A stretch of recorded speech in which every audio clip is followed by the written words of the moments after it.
called, wrong page,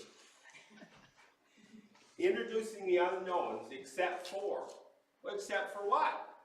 Well, that's the question, except for what happened. What happened, of course, is they went into the fiery furnace and they walked around for a while with somebody else in the fiery furnace, and then they came back out and their clothes weren't singed and they didn't smell the smoke. They weren't unknowns anymore. At that point, they were known for all the rest of time for being in the fiery furnace and surviving. I'm going to tell you a story, and you're going to know immediately who I'm talking about. A story of 5 unknown men who, because of what they did, were no longer unknown.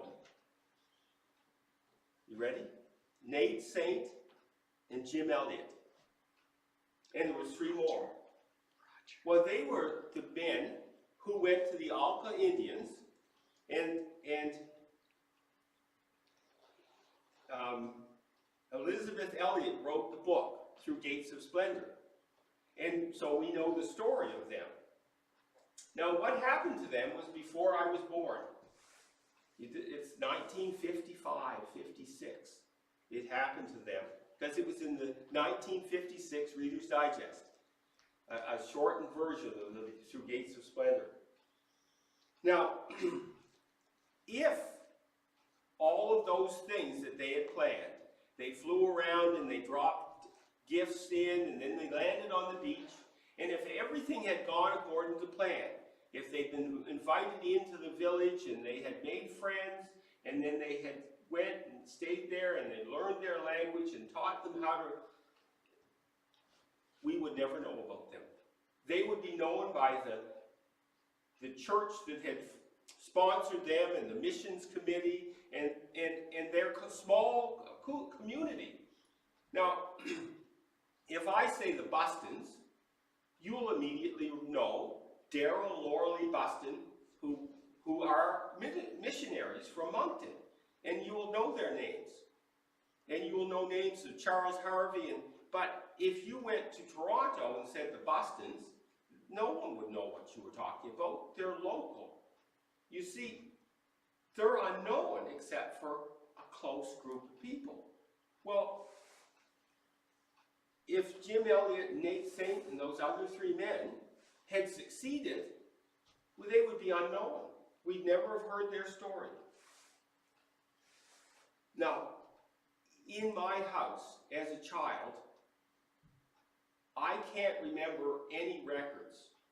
I don't remember if it was jazz or rock and roll or old hymns. I don't remember any records at all. I remember getting one of those little boxes for Christmas that if you opened the lid all the way, there was room for the record to spin.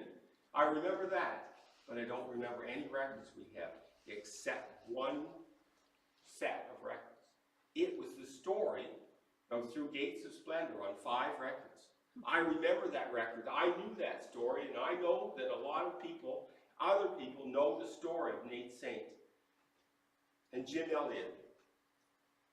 We have, I was saying this to somebody, that if we only had the saying that has become very popular, and that's all we got from them dying, it would have been worth it. Do you remember that saying? He is no fool who gives up what he cannot keep to gain what he cannot lose. Incredible wisdom in that, right? You can't keep all of the stuff you have, but you can't lose what God keeps for you. He had some other sayings. I looked these up. He had the top 25 sayings of Jim Elliot. There was only 5 for Nate Saint. But this is a couple. I'm going to read you a couple of them. It makes me boil when I think of the power we profess and the utter impotence of our actions. Believers who know 1/10 as much as we do are doing 100 times more for God. With his blessing and our criticism. Oh, if I could write it or preach it or say it or point it, anything at all, if only God's power would become known among us. Here's here's another one. We are so utterly ordinary, so commonplace, while we profess to know a power the 20th century does not reckon with. Oh, that God would make us dangerous. And this is the last one. When it comes time to die, make sure that all you do is have to die. Anyway, this was part of the top 25. And so, while I was looking at it, it said Elisabeth Elliot. Well, she had the top 125 of her sayings, because, you see, if she hadn't written the book, it would have been something that would have been in the news for a week and then forgotten. But she wrote the book. And much more, she went to the Auca Indians herself and risked the same thing her husbands had risked, but she succeeded. God gave her the success that these men were trying so hard to. Now,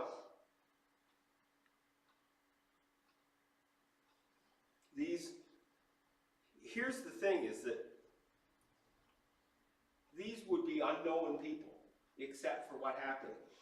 Now, Jeff, I was telling Jeff I was going to use this story in my sermon, and he said he knew somebody who was at a conference, and he sat beside or across from one of the men who had killed Jim Elliot.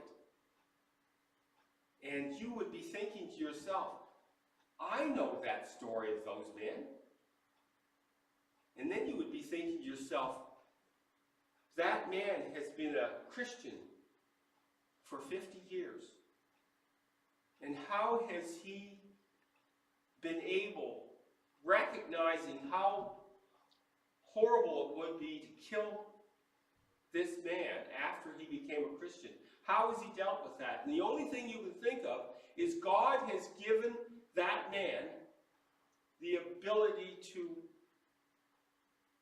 not feel that pain. God has taken that away. Just as God takes away our sins, he can take away our guilt. And that man was able to live with the fact that he killed those wonderful men who he could have lived with and worked with and learned a lot from. And then you think to yourself, well, he's a well-spoken man. He must know 3 languages, at least 2, English and Auca, and maybe another one. And he's traveled around the world to be here. And he's a leader speaking for his country and his community. And he came from a nation that didn't have a written language and used sticks. They call it a Stone Age tribe. That's what God did. That's how God changed that man. I watched the movie. It was wonderful. 5 years ago, the story. And one of those men, the grandson, Elisabeth Elliot took her grandson and lived with them for the summer. And her grandson, Jim Elliot's grandson,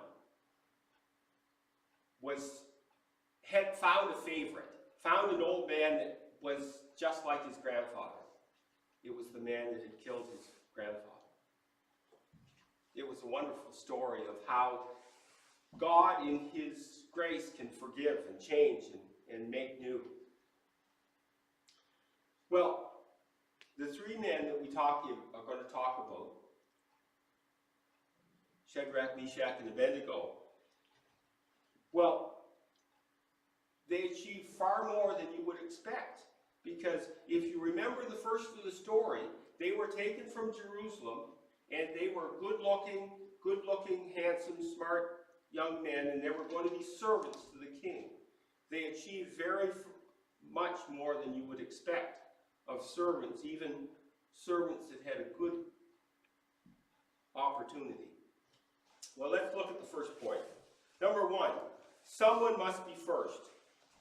In verse 8 of Daniel, the one we read, it says, "But Daniel made up his mind that he would not defile himself with the king's choice food or with the wine which he drank. So he sought permission from the commander of the office so that he might not defile himself." Well, if you think about this, they knew that they had lost the war. They were now prisoners of war. They now were going to be given the opportunity to be a servant in the palace. Now, if you think about that, a servant in the palace is much better than being a servant in the field with somebody with a whip behind you. And they would recognize that this is my chance to have a life of ease comparatively, and should I blow this? And so he's asking God for the impossible here. I'm going to go out on a limb, and this may go badly. This may go sideways for me. And he was willing to use his life as part of the bargain. And in verse 9 it says, "Now God granted Daniel favor and compassion in the sight of the commander of the officials." God agreed to the wager. And if you read on, we just read the fact that the guy that was looking after him was scared. This is a bad deal for me too. If this goes sideways, I lose my head. And so, if you notice, it doesn't say anything until it mentions his three friends. Now, Daniel must have started this. Daniel must have said, "Look, friends, come along with me and join me in this adventure for God." And think about this. If you and I were together and we said, "Let's do a blind experiment. I'm going to eat vegetables for 10 days and you're going to eat whatever you're eating already. And we're going to see how much better I look." Well, guess what? We're not going to look any different in 10 days. Daniel was asking for a miracle. He was asking that he would look so much better, his complexion and everything would be better in 10 days. He says, "God, I'm asking you to do a miracle for me." And God did. God did a miracle. A miracle so that he looked much better than the people that were eating the regular food. Now, I'm going to stop what I'm doing now, and it's like the timeout here. And this is out of sequence. Now, if you read the first verse of chapter 1, it talks about Nebuchadnezzar coming to Jerusalem and besieging it. Now, so you got to mark that down in your mind. He came to Jerusalem, and if you turn over to chapter 2, verse 1, it said, "Now in the second year of the reign of Nebuchadnezzar, Nebuchadnezzar had dreams, and his spirit was troubled." So now, this is sometime between the time he came and the time he had the dream is a maximum time of 2 years. Maximum. Now, if you look at verse 5, it talks about the king appointing a daily ration of choice food, and that they would be educated for 3 years, at the end of which time they would enter the king's personal service. Now, you think, okay, Daniel and his friends, Jerusalem had to be conquered. Daniel and his friends had to be brought back to Babylon, which was 2,529 kilometers. They had to be back, and they had to be put into this training program. And so you're thinking, wait a minute, they spent maybe 6 months getting from Jerusalem to Babylon, maybe 5 months, 4 months, and 3 years, but at the end of his reign, or the second year of his reign, he had the dream. How does 3.5 years and 2 years line up? It doesn't. Except, do you remember the story of Jonah and the whale? Well, Jesus told that story.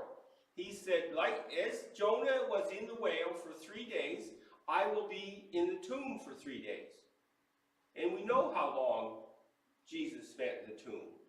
Sometime Friday afternoon, he died and was put in the tomb, and Sunday morning, early, he rose. And so you say, that's not 3 days. Wait a minute, that's not 3 days. But the way ancient cultures would, if you could, any part of the day was included. So there was Friday, Saturday, and Sunday, 3 days, right? Except it wasn't. We always think of 3 24-hour days, but they didn't think that way.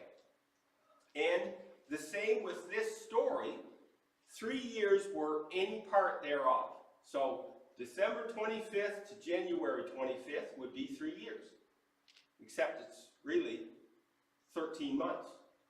But it's parts of 3 years. So it is possible, in the way that they saw this, for it to be 3 years. Anyway, let's go back. I thought that was, because when I read this, it just, so I did a little research. Okay, number 2, found and forgotten. Verse 17 says, and as for the 4 youths, God gave them knowledge and intelligence in every branch of literature and wisdom. Daniel even understood all kinds of visions and dreams. Now, God gave them a lot of tools to succeed. I was listening to the radio the other day, and it talks about doctors only working half-time. And was that bad or good? And the point is if we have doctors work half-time, we have to have twice as many doctors. And you know that there's only a certain amount of really smart people who can be a doctor. The point is, they were exceptionally smart, and this was God's gift to them so that they could succeed in what he was going to have them do. And if you continue on in verse 18, it says, at the end of those days, which the king had specified, that's the 3 years or the parts thereof, for presenting them, the commander of the officials presented them before Nebuchadnezzar. And the king talked with them, and out of them all, not one was found, like Daniel, Hananiah, Mishael, and Azariah. So they entered the king's personal service. As for every matter of wisdom and understanding about which the king consulted them, he found them 10 times better than all the magicians and conjurers who were part of his realm. Now, the king recognized that God had gifted them with an exceptional brilliance. But the king is busy, and the king thinks about his stuff, and when the king had the dream, he'd forgotten about them. Number 3 is a shared talent and shared success. If we just read 17, and it talked about Daniel even understood all kinds of visions and dreams. That was a remarkable achievement, a remarkable gift. And in verse 46 of chapter 2, it says, then King Nebuchadnezzar fell on his face and did homage to Daniel and gave gifts so to present to him as an offering of fragrant incense. The king finally saw the jewel he'd missed. Now, something that you have to understand is Daniel would have served well even if his role had been tiny. If you remember the Daniel and the lion's den story, they said, we cannot find anything wrong except in pertaining to his God. Daniel always served, whatever the task was, he always served well. And they couldn't find anything that he would do wrong. But God decided that Daniel wouldn't have a small role. He had other plans for him. And in verse 48 and 49, it says, the king promoted Daniel and gave him many great gifts and made him ruler over the whole province of Babylon and chief prefect over all the wise men of Babylon. That's good to remember. He looked after all the wise men. And Daniel made this request to the king and appointed Shadrach, Meshach, and Abednego over the administration of the provinces of Babylon. while Daniel was at the king's court. So Daniel stayed with the king because after he translated the dream, it was important that he stay there. The king would want him close. Now, there's something interesting here, is Daniel has been promoted because of the dream, but he wants to make sure that his 3 friends are promoted. And the king would have been happy with him doing that. You're responsible, do whatever you need to do. But Daniel wanted to make sure that his 3 friends, you've heard that expression, you can't just do right, you have to appear to do right. Right now there's something going on in the government. It's called Judy Wilson-Raybould. There's something going on. And the government says, look, there's nothing to see here. Nothing's wrong. But it appears to be wrong. It appears to have, even if nothing is wrong, it has the appearance of being wrong. You know Vice President Mike Pence.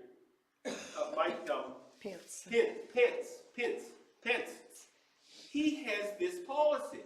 He says, I will not go in public at a restaurant with a woman who's not my wife unless my wife is present. And they made all sorts of complaints about that. They said, but he knew that if he was seen in a restaurant with a woman that wasn't his wife, and people would walk by and say, wonder if he's having an affair. Who's that woman he's with? And so he wanted to make sure that even though he wasn't doing anything wrong, it still didn't appear to do anything wrong. And so this is the same thing Daniel was doing. He wanted it to appear that he was doing right. So he said to the king, I want you to promote my 3 friends instead of me doing it, which you would be fine with. And that's important because it's coming right up in the next point, which is a push out of the nest. In verse 12, you know what's happened, right? He's built this magnificent 90-foot tall gold statue, and he wants everybody to worship it. And in chapter 3, verse 12, it says, what happened was, people are coming to the king and said, there are certain Jews whom you have appointed over the administration of the province of Babylon, namely Shadrach, Meshach, and Abednego. These men, O king, have disregarded you, and do not serve your gods or worship the golden image which you have set up. Now, here's what's happened is, if you remember, Daniel was put in charge of all these men. And because he interpreted the dream, he saved their life. Because the king was going to kill them all. So you would think these men would be like a band of a fraternity of brothers. We help each other. We make sure each other is safe. Not so. You can see in this verse 12 that they were, by whatever means possible, I will succeed even if it means trampling somebody underfoot. They'd chosen to forget that Daniel had saved them. And that he would interpret the dream and made their life possible. Now, here's something else that you need to remember is that Daniel doesn't seem to be in this story at all. He's in all the rest of the stories, but not in this one. So I looked that up and it said there was 3 possibilities. One is Daniel was going to bow down and just bow down. But then you know that's not true. You know from the rest of his story that he would never do that. So the second possibility is the king said, you don't come out here in the field with everyone else because I know you won't bow down and you're too valuable to me translating dreams for me to lose you. Or the third option is the king sent him away on some important mission and he wasn't there. But whatever the case, Daniel wasn't there to protect them. And then, if you remember we read, the king gave them an option. If you will bow down, well, go ahead, do it now. But then they say, and this is, I didn't notice this, and it's a wonderful thing. In verse 16 it says, Shadrach, Meshach, and Abednego replied to the king, O Nebuchadnezzar, we do not need to give you an answer concerning this matter. Can you imagine the king who has just said, I will throw you into the fiery furnace, and they say, look, we're not doing it, and we don't even have to give you an answer. It's like, who says you're important? Not important at all. You don't warrant an answer. You see, they served a higher power. And they said, we don't have to give you an answer, but we will tell you that we're not going to bow down to your God. And if our God can save us but doesn't, that's okay too. Now, I'm going to tell you this. Jeff and I were talking about this, and he'd been to Guatemala 2 weeks ago. And he told this story, and I thought, boy, that's exactly right. He said there was a group of Ontario people that had been to Guatemala too. And their church, who was a bigger church, had bought a 15-passenger bus for this church. And they felt God was leading them to buy another 15-passenger bus. And it's cost $60,000 because it has all the extras like hot climate stuff, and then you pay the tax and the transport to Guatemala, and $60,000. And so God is telling them, they go to the church, and the church says, yes, that's a good idea. And he started a fundraiser. And they paid the $20,000 deposit for ordering the van. And it's 3 months, and the 3 months start, the little bulb with the red line that's supposed to get higher and higher and higher, and it's 42,000, nothing. No one gave a red cent. Nobody gave anything. And now it's the last week before the van's going to arrive. And they said, God, if we don't pay the rest, we lose the deposit. The $20,000 which we have put in advance out of our own. And God said to the man, who told you to fundraise? I told you to buy a van. Who told you to fundraise? What's up about that? And the guy said, well, the only way I can buy this van is if I cash in my retirement. And so that's what he had to do. And he went to his wife and he said, you need to pray because I think God's saying, go pay for the van yourself. And she came back and she said, it's true. And so we're going to have to cash in our savings for retirement to buy this van because no one else is going to. And so they committed to it. Saturday.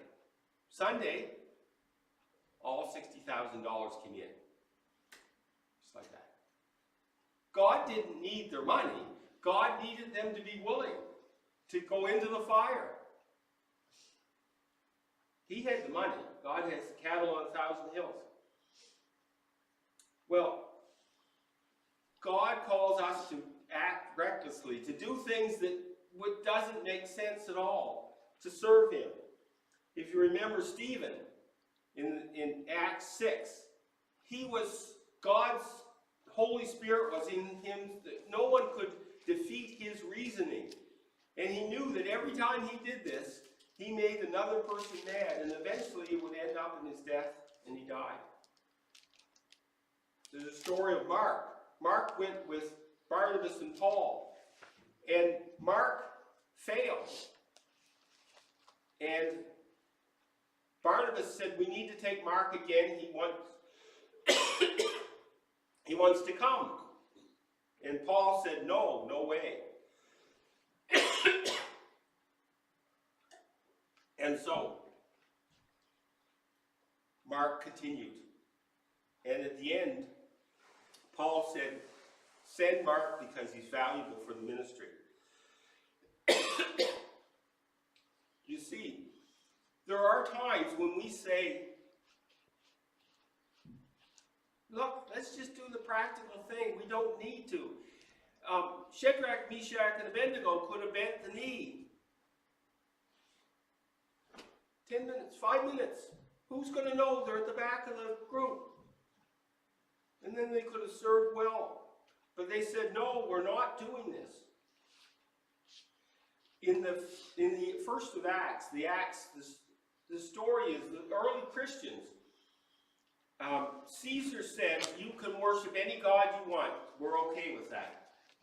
But once a year, you're to take a pinch of incense, that much in your fingers, and you're going to put it on the altar. And that's worshiping me as God. 15 minutes. Then you get to do the 364 days, 23 hours and 45 minutes, whatever you want to do. But the Christians said, no, we will not worship any other gods. And they chose to obey at the cost of their lives. See, God is calling us to be those people. Even if no one ever hears about it, even if we're still the unknowns, God calls us to obey like Shadrach, Meshach, and Abednego. And when we do, He can use us. He can do amazing things. Let's pray.